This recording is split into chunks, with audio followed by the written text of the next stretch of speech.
Up my dragonflies, welcome back to another video, and I hope everyone is having an amazing day. My name is Jai. If you're new, be sure to like, comment, subscribe, all that whatever stuff, yada yada yada. Just thank you for always tuning in, watching, or the case may be.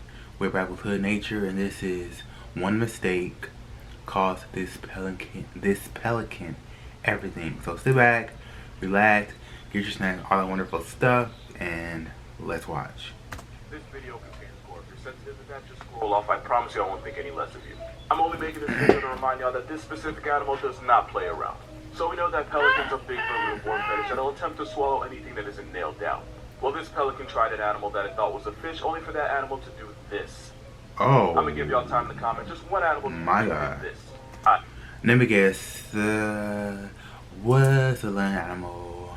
I'm thinking maybe a saber tooth, not saber tooth. A wolverine.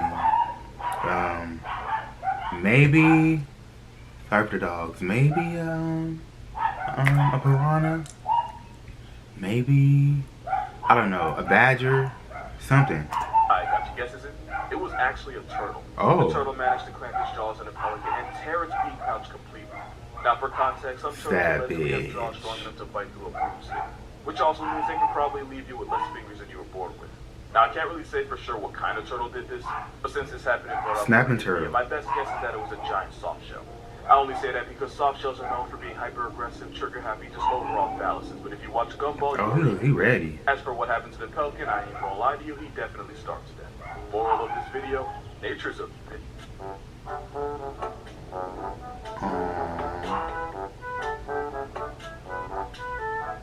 Ever go to a pool party and that one person that refuses to get in, so some comedian decides to throw them in the water?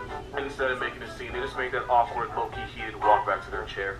That's what this reminds me of. Anyway, that is a king penguin chick going through puberty. That is what an underage king penguin looks like. That fluffy brown coat helps keep them warm, but it's not waterproof. Oh. So while both his parents go grocery shopping in the sea, the king penguin chick stays behind and lives off the fat it's stored from having to involve parents in its life. So chunky by design. Gets to the point where the chicks can end up outweighing their own parents.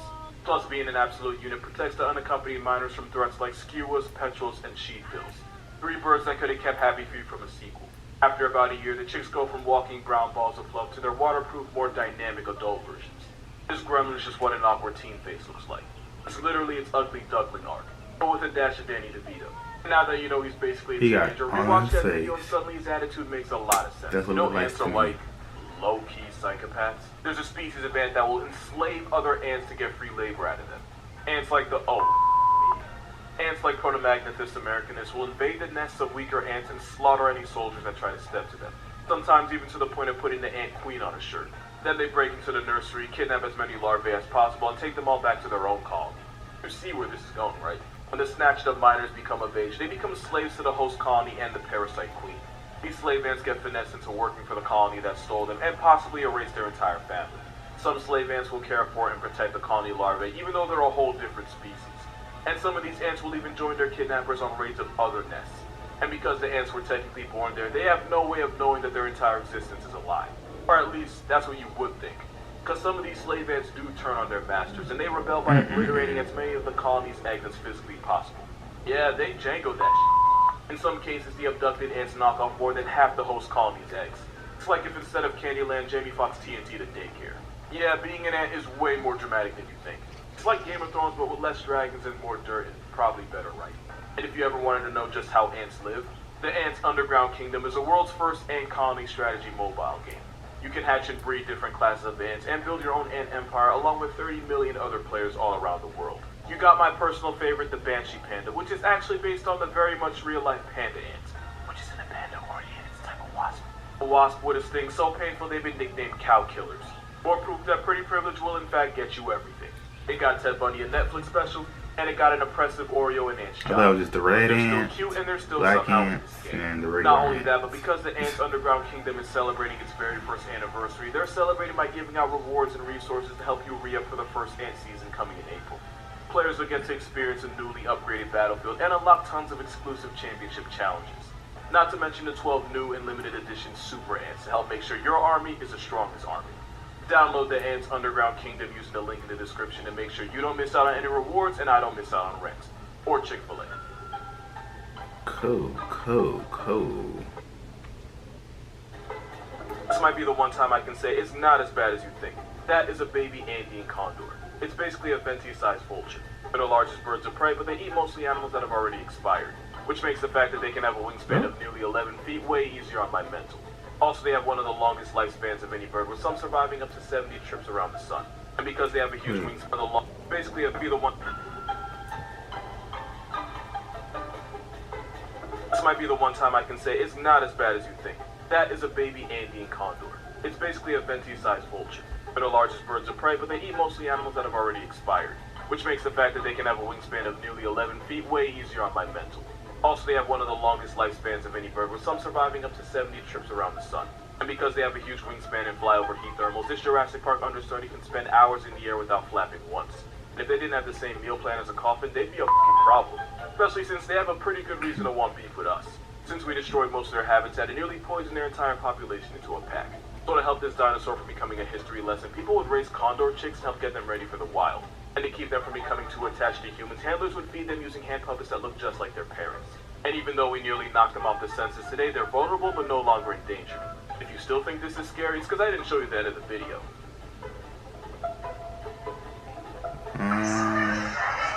It's cute in a way. See, the thing is, there's a reason he did that, and it is 100% our fault. So baboons live in troops that can have up to 200 members.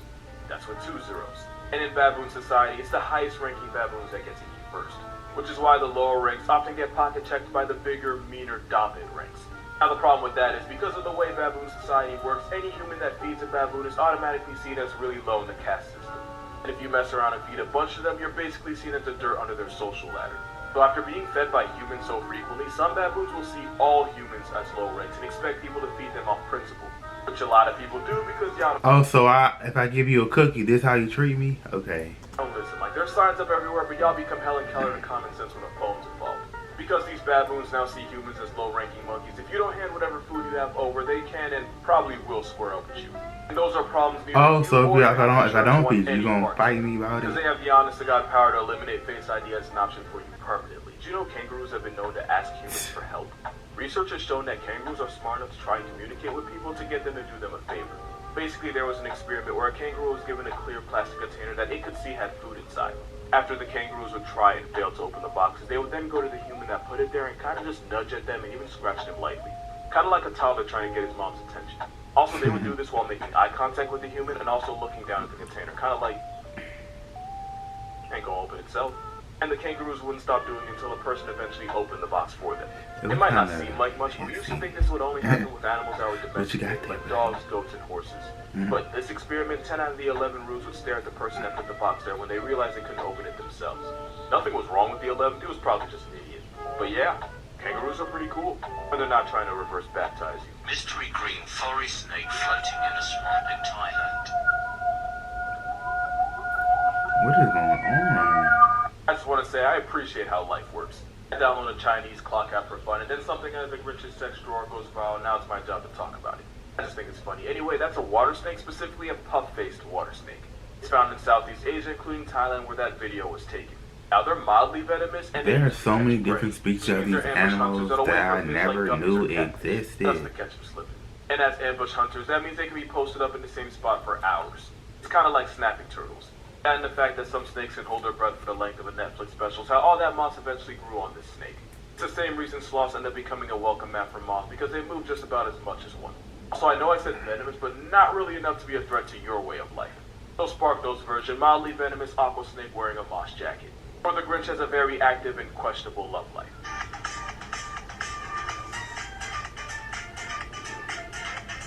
Boy, y'all made me feel like a fraud for 30 seconds. Because I legitimately thought this might have been real and just managed to never see it before in my life. Come to realize it's the equivalent of amputating a person, giving them gorilla arms, and then hitting them with a shovel. Either that Krabs or Mrs. Puff took their relationship to a very f***ed up level. But I will say this might not be real, but this is a fish called a sea robin.